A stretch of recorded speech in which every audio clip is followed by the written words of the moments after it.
When people speak of healing, they often imagine a return to wholeness, a restoration of something lost, a gentle mending of what was once broken. Yet, what I have observed again and again in the depths of the psyche is that genuine healing rarely restores anything. More often, it dissolves. And nowhere is this dissolution more profound than in the psyche of the empath, whose identity has been shaped not around inner necessity, but around response to the psychic climate of others. When the empath begins to heal, the first thing that does not survive is the familiar image of the self. This is not accidental. The empath's identity is frequently a structure built to sense, absorb, anticipate, and stabilize the emotional field of the surrounding world. Such an identity is adaptive, even noble in appearance, but it is not rooted in the self. It is rooted in necessity, in early psychic conditions where attunement meant survival. Healing, therefore, does not polish this identity. It removes the conditions that made it necessary. This is why healing feels, at first, like loss. Many of you listening to me now may feel confused by this. You expected relief, perhaps peace, perhaps clarity. Instead, what emerges is disorientation. The old reflexes fall silent. The compulsion to rescue weakens. The familiar emotional resonance with others becomes strangely muted. And with this muting comes an uncanny question, rarely spoken aloud but deeply felt. If I am no longer needed in this way, who am I? This question is not pathological. It is archetypal. In the unconscious, identity is never a static possession. It is a provisional arrangement, a mask the psyche fashions in response to life's demands. The empath's mask or persona is often exquisitely sensitive, morally attuned, self-sacrificing, and quietly exhausted.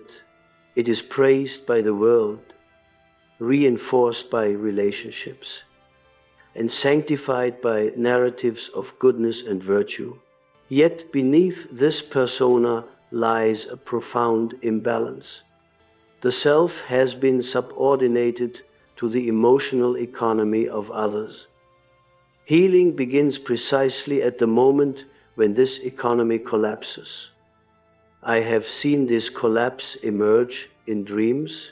An empath dreams of arriving at a familiar house only to find it empty, the furniture removed, the walls bare, or they dream of speaking, yet no one responds, as though the language that once connected them to others has lost its meaning. These dreams are not warnings, they are announcements. The psyche is declaring that the old relational structures no longer hold psychic energy. At this point, many attempt to rebuild the old identity with greater consciousness, as though empathy itself were the illness. This is a grave misunderstanding. Empathy is not the wound. Identification is. The empath has not merely felt with others, they have lived as an extension of others' emotional lives. Their sense of worth, purpose, even existence, has been mediated through usefulness. Healing severs this mediation, and when it does, The ego experiences this as annihilation. This is why the healing empath often says, "I don't recognize myself anymore." They mean this quite literally. The patterns that once defined them no longer arise spontaneously. The body does not rush forward to soothe. The heart does not immediately open. The familiar guilt for withdrawing does not carry the same force. Something ancient and quiet has intervened. That something is the self. The self does not speak in the language of moral obligation. It does not reward sacrifice for its own sake. It is concerned with wholeness, not harmony. And wholeness, paradoxically, often disrupts relationships that are organized around imbalance. When the empath heals, the psychic signal they emit changes. They no longer unconsciously invite projection. The wounded, the demanding, the narcissistically oriented feel this change immediately. Though they may not understand it, they experience it as distance, coldness, or betrayal. Yet from the empath's perspective, there is no aggression in this withdrawal. There is only a strange stillness, as though the inner tide has turned. This stillness is deeply unsettling to the ego, because the ego has lived by movement toward others. Stillness feels like death, but it is not death, it is incubation. I must emphasize this. The dissolution of identity is not the final stage of healing. It is the threshold. The psyche cannot reorganize around the self while clinging to a persona built for psychic survival. Something must give way. And what gives way first is always the story the ego tells about who it is. This is why healed empaths often feel morally unmoved. They ask themselves whether they have become selfish, indifferent, or even cruel. In truth, they have simply lost the compulsion to be psychologically consumed. The archetype of the martyr recedes, and with it, the unconscious inflation that suffering confers meaning. Meaning does not come from suffering.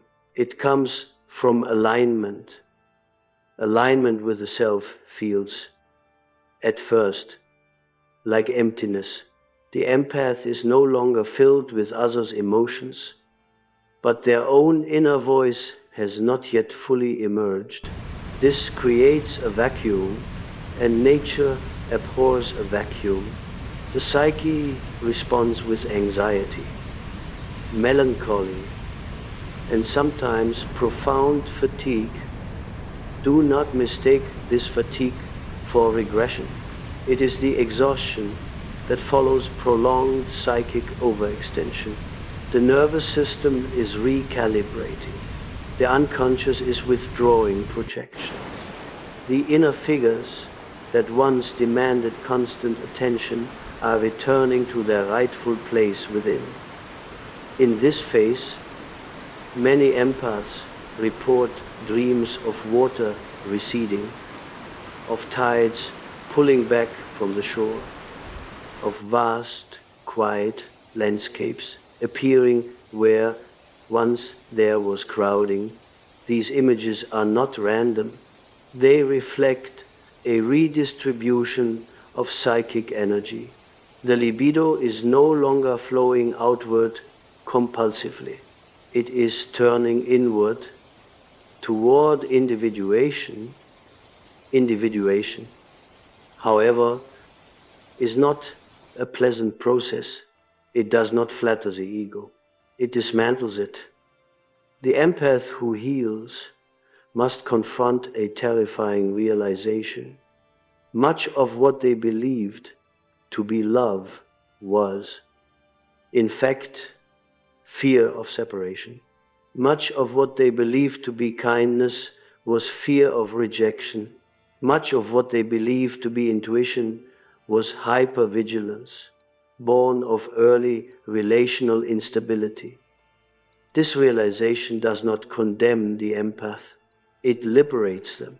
But liberation, at first, feels like grief.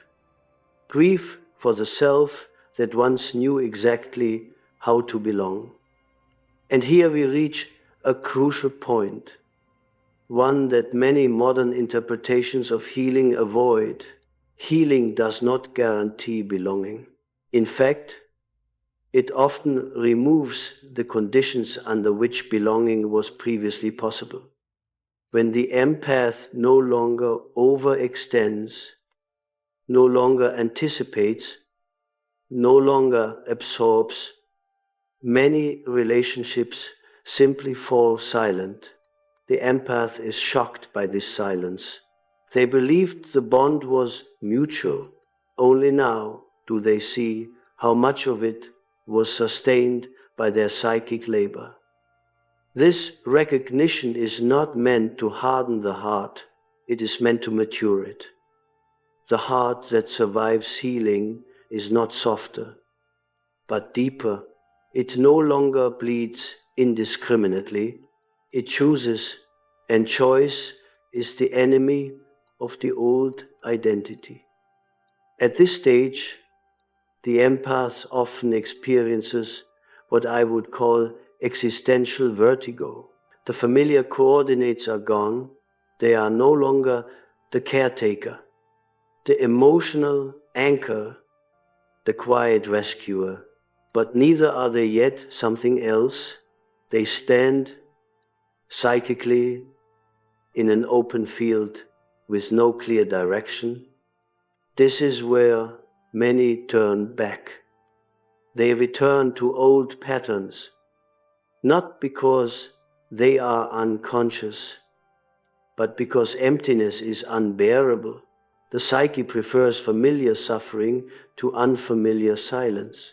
Yet those who endure this silence, who resist the temptation to refill themselves with others' needs, undergo a profound transformation. Identity does not rebuild itself in the same shape. It reorganizes around inner authority.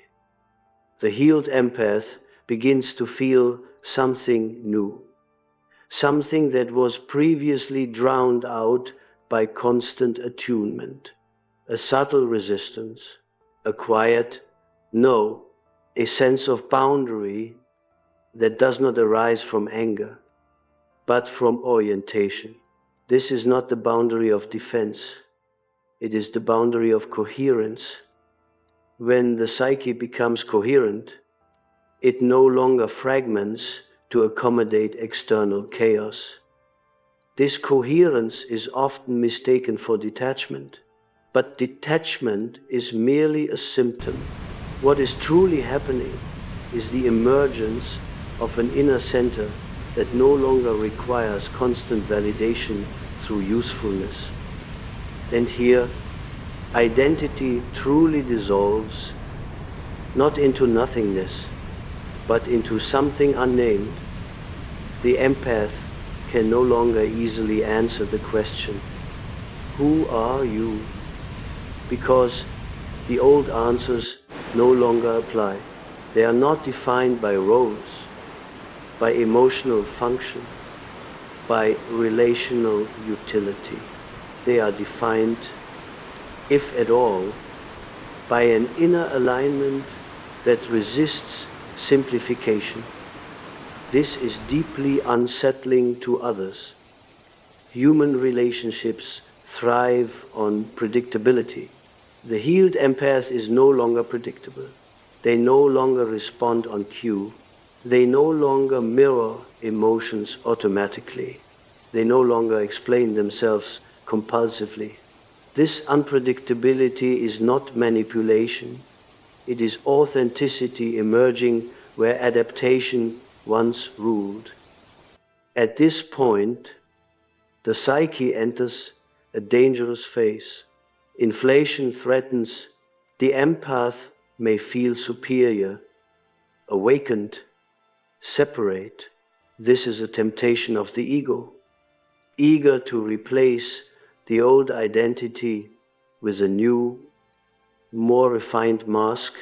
If this occurs, healing stalls. True healing does not replace one identity with another. It loosens identity itself. The self is not an image, it is a process, and processes cannot be possessed. The empath who allows identity to remain fluid, undefined, and responsive to inner truth rather than outer demand begins to experience a profound, almost frightening freedom. Freedom from guilt, freedom from obligation, freedom from the unconscious contracts that once bound them to suffering. This freedom is not euphoric. It is sober, quiet, weighty. It carries responsibility. For the first time, the empath must live not in response, but in choice. And choice demands presence. Presence demands solitude, not isolation, but solitude of the inner kind, where one is no longer accompanied by the psychic noise of others.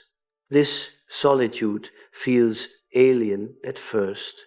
It exposes parts of the psyche long neglected: anger, desire, ambition, even aggression.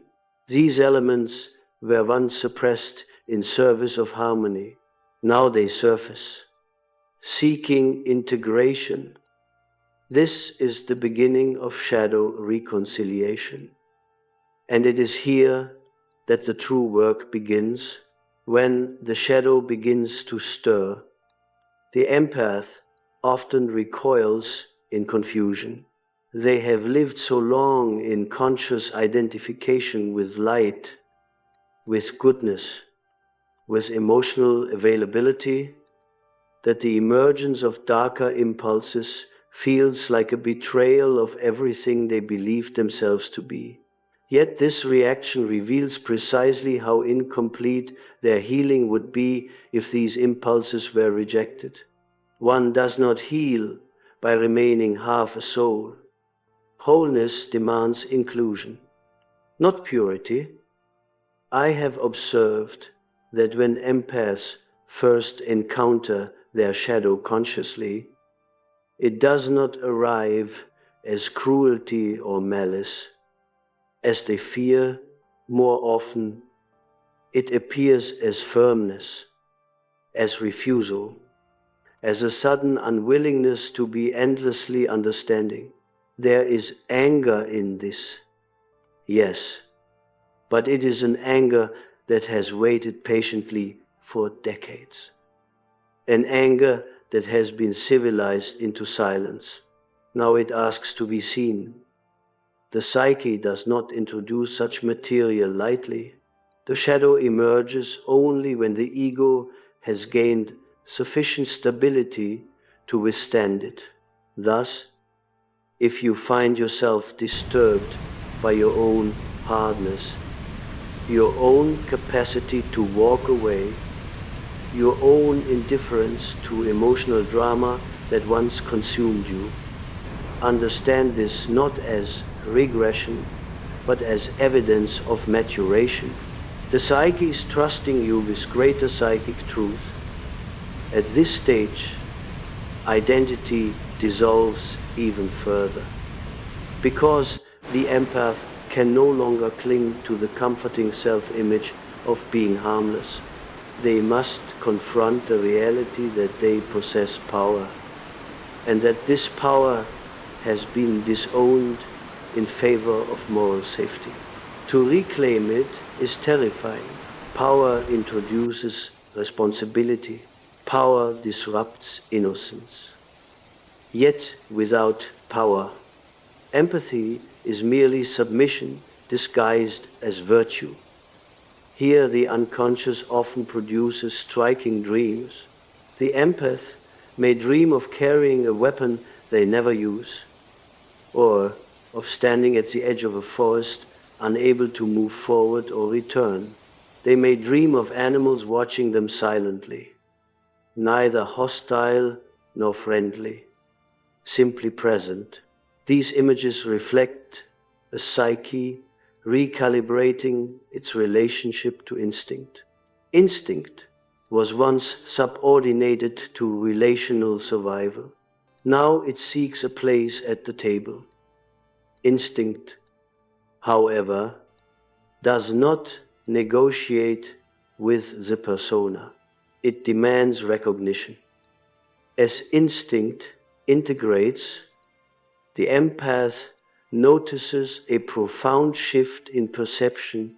Situations that once elicited immediate emotional reaction now appear strangely transparent.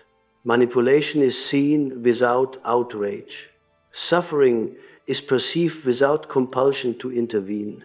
This does not mean the empath has lost compassion. It means compassion has been freed from identification. Identification is the root of suffering. When you identify with another's pain, you lose yourself within it. When you perceive pain without identification, you gain clarity. Clarity allows choice. Choice allows ethical action rather than compulsive reaction. This distinction is subtle, and many fail to grasp it. They accuse the healing empath of becoming cold, but coldness is absence of feeling. What has occurred instead is differentiation. The empath has differentiated their psyche from the psychic contents of others. This is not withdrawal from humanity. It is entry into adulthood. Adulthood, psychologically speaking, is not defined by age. It is defined by the capacity to remain oneself in the presence of another. The empath who heals discovers, often with shock, how rarely they were truly present as themselves. Their presence was mediated by anticipation, by scanning, by emotional calculation. Now, stripped of these reflexes, they feel naked. There is no script, no automatic response, only the immediacy of the moment. This immediacy can feel unbearably intense without the buffer of over-functioning empathy. The empath must feel their own sensations directly, their own fatigue, their own boredom, their own desire. This directness is exhausting at first. The psyche is learning to inhabit itself rather than escape into others. Here, identity dissolves not through dramatic crisis, but through quiet subtraction, fewer explanations, fewer apologies, fewer emotional performances. The empath begins to speak less, not because they are withdrawn, but because they no longer need to narrate their inner state for acceptance. Silence becomes a new language. Silence terrifies those who depended on the empath's emotional signals to orient themselves. They probe, accuse, demand reassurance, but the healed empath cannot return to constant translation of their inner world. To do so would reconstitute the old identity, and so they endure misunderstanding. Misunderstanding is one of the final initiations. To be misunderstood and not rush to correct it is a sign of profound inner consolidation. It means the ego no longer relies on external validation to confirm its existence. The self has begun to anchor consciousness, yet this anchoring is not experienced as triumph, it is experienced as gravity. Life becomes heavier, more real, choices carry weight. Relationships are no longer animated by unconscious contracts. They must be chosen consciously. And many cannot survive this scrutiny. The empath feels the grief of this deeply, but without the old desperation to preserve connection at any cost. Cost has become visible. At this point, many empaths report a peculiar sensation. They feel as though they are watching their own life from a slight distance, not dissociated, but spacious. Events occur, emotions arise, but something within remains unmoved. This is not detachment in the defensive sense. It is witnessing consciousness emerging from the depths of the psyche. Witnessing consciousness does not interfere unnecessarily. It observes, discerns, allows, it recognizes that not every feeling requires action. Not every pain requires intervention. This realization is liberating and sobering. The empath understands, perhaps for the first time, that much of their former busyness was a way to avoid confronting their own inner emptiness. Now emptiness must be faced. This emptiness is not a void to be filled. It is a space to be inhabited. In this space, the psyche begins to reorganize itself according to inner truth rather than external demand. Values shift, desires surface that were once deemed unacceptable. Creativity stirs, solitude becomes nourishing rather than frightening. Yet even now, identity does not solidify. The healed empath does not rush to define themselves anew. They have learned the danger of premature definition. Definition freezes the psyche. It turns process into product. Instead, they tolerate ambiguity.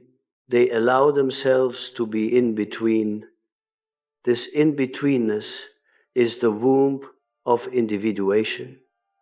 Individuation is not the perfection of the self, but the realization of its multiplicity. The empath begins to recognize that they are not one thing. They are not empathy incarnate, nor are they hardness incarnate. They are a living tension between opposites, held together by consciousness. Holding tension is the mark of psychological maturity. The psyche no longer seeks resolution through sacrifice or dominance. It holds contradiction without collapse. The empath can love without losing themselves, refuse without cruelty, remain present without absorption. This is not balance achieved once and for all. It is a continual act of inner negotiation. Here, the old identity has truly dissolved.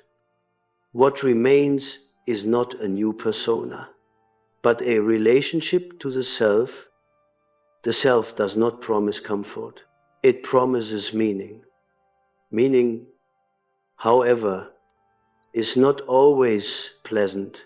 It often requires solitude, patience, and the willingness to stand apart from collective expectations.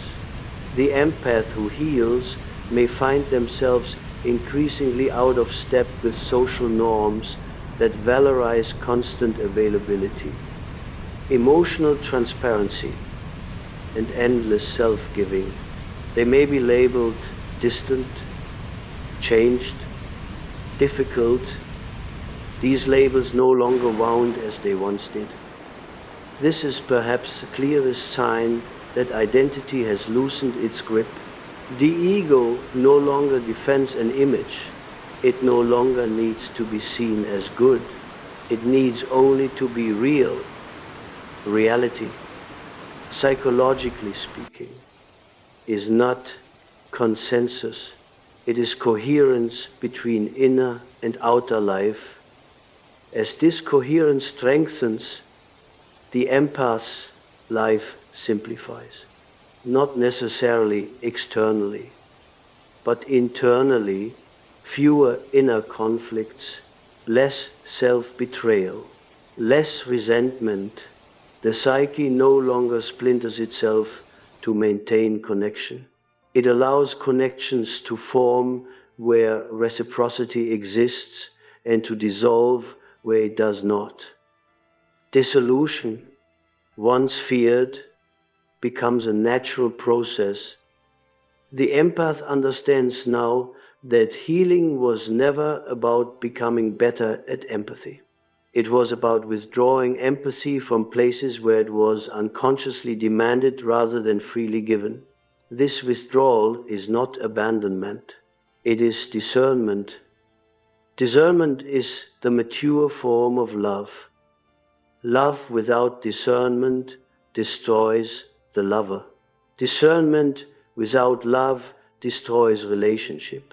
The healed empath learns to hold both, imperfectly, continually. Identity, once rigid, becomes permeable. Roles are inhabited lightly. The empath can be many things without being trapped by any of them. They can be close without fusion, separate without exile. This freedom is quiet. It does not announce itself. It does not seek recognition. It simply lives, and yet one final transformation remains, one that few anticipate. As identity dissolves, a subtle grief emerges, not for lost relationships, but for the time spent living from necessity rather than choice. The empath mourns the self they never had the chance to become earlier. This mourning is essential. Without it, the psyche cannot fully release the past. Tears may come without clear reason. Memories resurface. Old scenes replay themselves with new understanding. This is not rumination. It is integration. The psyche is stitching together fragments that were once disowned. When this mourning completes its course, something remarkable occurs. The empath feels less special. This may sound disappointing, but it is profoundly liberating. To feel less special is to be freed from the burden of exception. The empath no longer needs to be the one who feels more, gives more, endures more. They can be ordinary. Ordinariness is not insignificance. It is belonging to oneself. In this ordinariness, life regains texture. Simple pleasures return.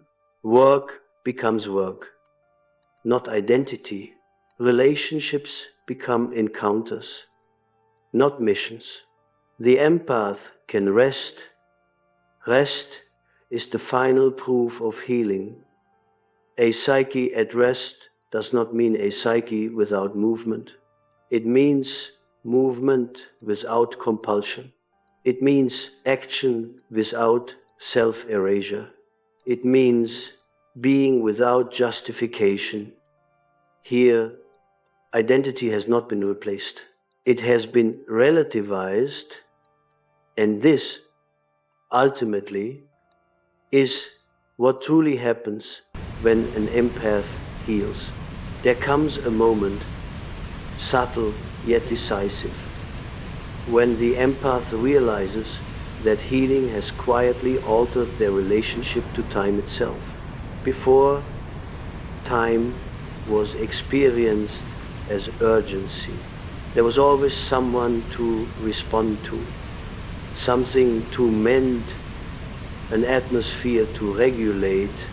The present moment was rarely inhabited for its own sake. It was merely a passage toward alleviating tension. Now, as identity loosens further, time stretches, moments no longer demand immediate meaning. They simply occur. This change is deeply unsettling to the ego, which was trained to measure worth through usefulness. When nothing urgently calls upon the empath's emotional labor, the ego fears irrelevance. Yet the psyche is not structured around relevance. It is structured around truth, and truth does not hurry in this slow temporality. Forgotten inner images begin to surface. Symbols long buried beneath adaptation rise from the unconscious. The empath may feel drawn to places of solitude, to natural rhythms, to repetitive, almost ritualistic activities that do not serve an obvious purpose. Walking without destination, sitting without distraction, listening without interpretation. These acts appear meaningless to the old identity, yet they are profoundly meaningful to the self. The self speaks through image and rhythm, not instruction. In dreams, this stage often appears as wandering. The empath dreams of moving through unfamiliar terrain without a map. Sometimes there is no goal at all, only movement itself.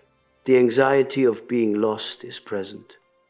But so is an unexpected calm. These dreams announce a fundamental shift.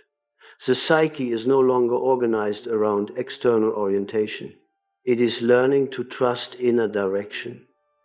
Inner direction is not clarity, it is alignment without certainty. This distinction is crucial. Many mistake healing for the arrival of certainty, as though one day the psyche will finally declare, "This is who you are." But the psyche does not speak in finalities. It speaks in approximations, tendencies, and tensions. Identity dissolves because certainty dissolves. What remains is a capacity to move truthfully without knowing the destination. This capacity is rare. The empath who reaches this stage often feels alienated from cultural narratives that promise happiness through self-definition. Find yourself, they are told. Be authentic, yet authenticity, as popularly understood, is often just another persona, another image to defend. The healed empath senses this instinctively and recoils. They do not wish to be authentic in the performative sense. They wish to be congruent. Congruence does not announce itself. It is felt. It is felt as an absence of inner friction. Decisions no longer require elaborate justification. Refusals do not demand explanation. Agreements do not produce resentment. Life becomes simpler, not because it is easier, but because it is less divided. Division was the empath's hidden wound. To be empathic in a disordered emotional environment often requires splitting. One part feels, another manages, one part knows. Another suppresses. Healing reclaims these fragments. But integration is not seamless. The psyche must renegotiate relationships between its parts. This takes time. During this period, the empath may feel inconsistent, some days grounded, other days strangely raw. This fluctuation is not instability, it is recalibration. Recalibration is rarely graceful. The old identity, though dissolved, does not disappear without resistance. It returns in subtle forms. Guilt arises unexpectedly. The impulse to over-explain reappears. The urge to rescue flickers. These are not failures. They are echoes. The psyche tests whether the new orientation will hold under pressure.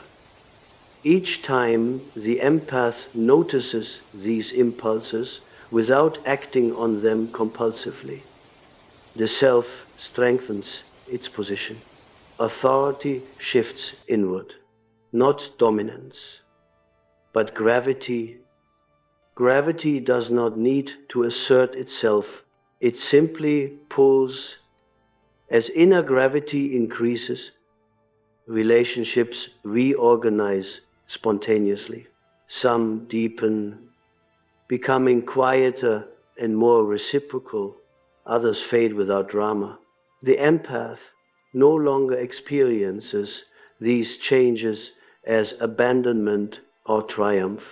They experience them as consequence. This neutrality is a sign of profound maturation, yet neutrality does not mean indifference. The empath still feels deeply, but feeling is no longer the axis of identity. It is an experience, not a definition. This distinction allows something previously impossible: solitude without loneliness. Loneliness is the ache of disconnection from others. Solitude is the presence of oneself. The empath, having spent a lifetime oriented outward, must learn solitude almost from the beginning. At first, it feels barren. Then, slowly, it reveals unexpected richness.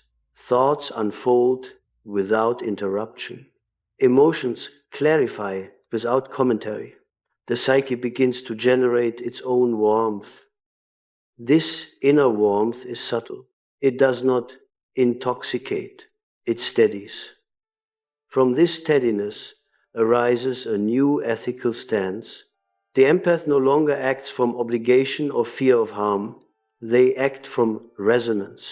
When something aligns, they move toward it. When it does not, they withdraw. This withdrawal is not punitive. It is organic. Organic movement cannot be forced. Here, identity dissolves into responsiveness rather than reactivity.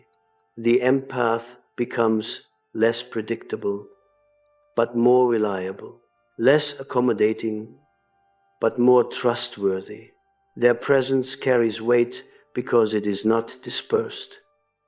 Dispersal was the hidden cost of empathy without boundaries.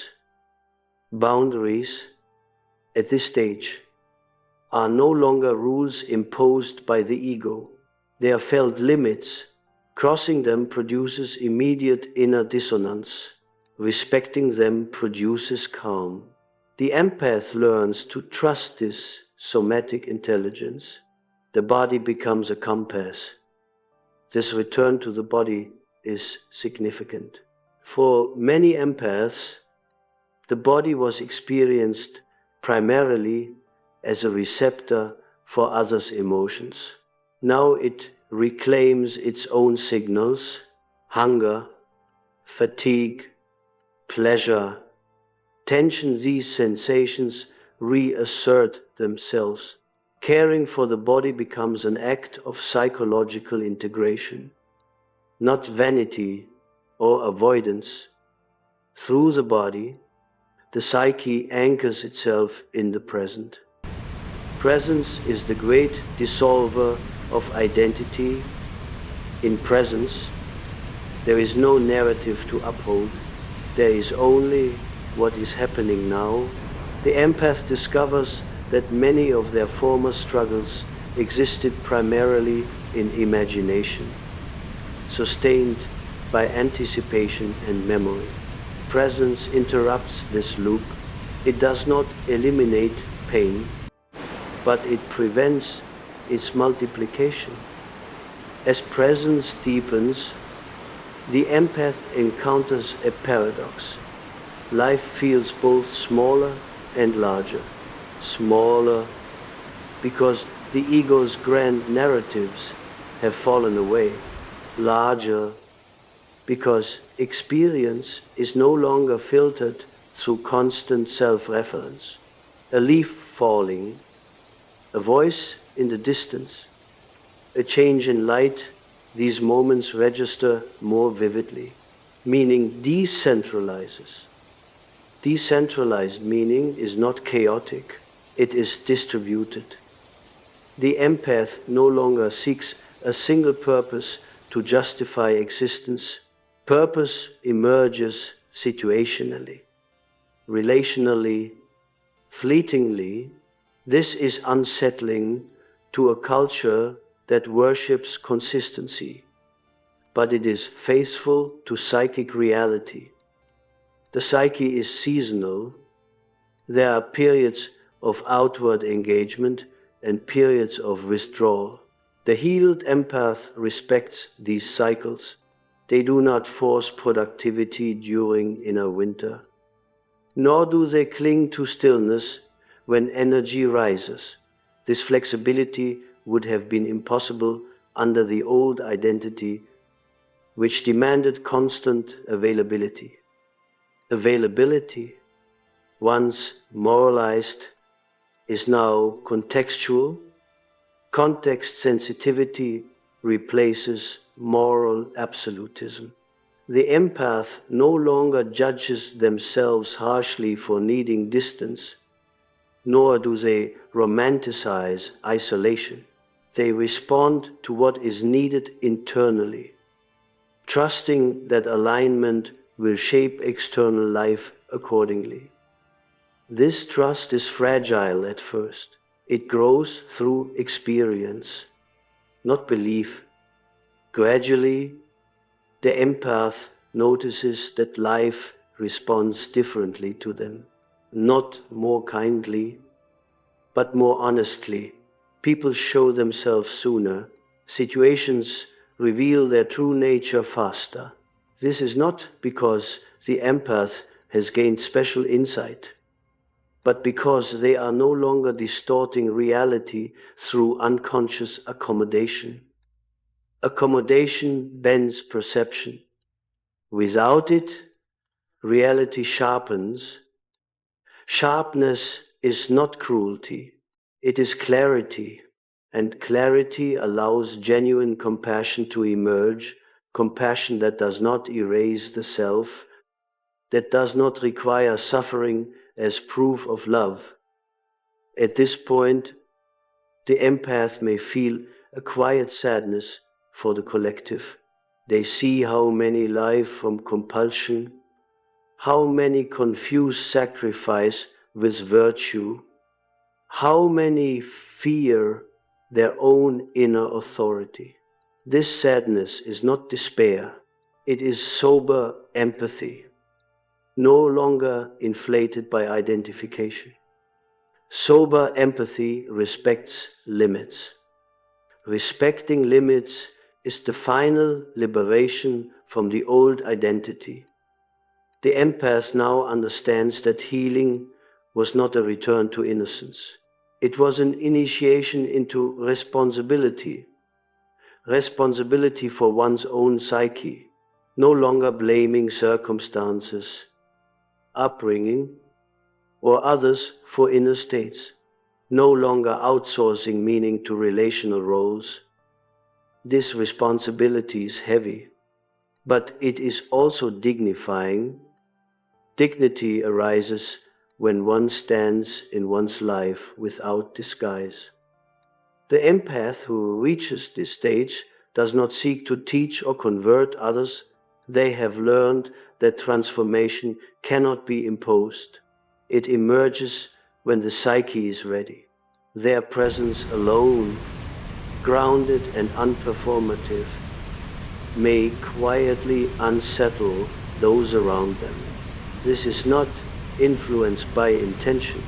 It is influenced by coherence. Coherence radiates. It does not demand, and so identity has not merely dissolved, it has been subordinated. It serves life rather than defining it. The empath can now enter roles without being consumed by them, leave situations without self-reproach, and love without self-erasure. This is not the end of the journey. Individuation has no end point, but it is a turning point from here onward. The empath lives less as a function and more as a participant in their own becoming. And this, perhaps, is the most difficult truth of all. Healing does not make life easier. It makes it more honest. Honesty is demanding. It strips away illusion. It offers no refuge in identity, but it grants something far more valuable. It grants the freedom to be at the final threshold. Something subtle, yet irreversible, settles within the psyche. It is not an insight that can be articulated cleanly, nor a belief that can be defended. It is a lived recognition that the question, "Who am I?" has lost its former urgency. The empath no longer feels compelled to answer it. This is perhaps the clearest sign that identity, as a psychic problem, has loosened its hold. Earlier in life, identity functioned as a kind of raft. It kept the empath afloat amid emotional currents that threatened to overwhelm them. It gave coherence to suffering. It offered a role through which pain could be endured with meaning. But healing withdraws the waters that once made the raft necessary. To cling to it now would be to remain artificially afloat in a landscape that no longer requires it.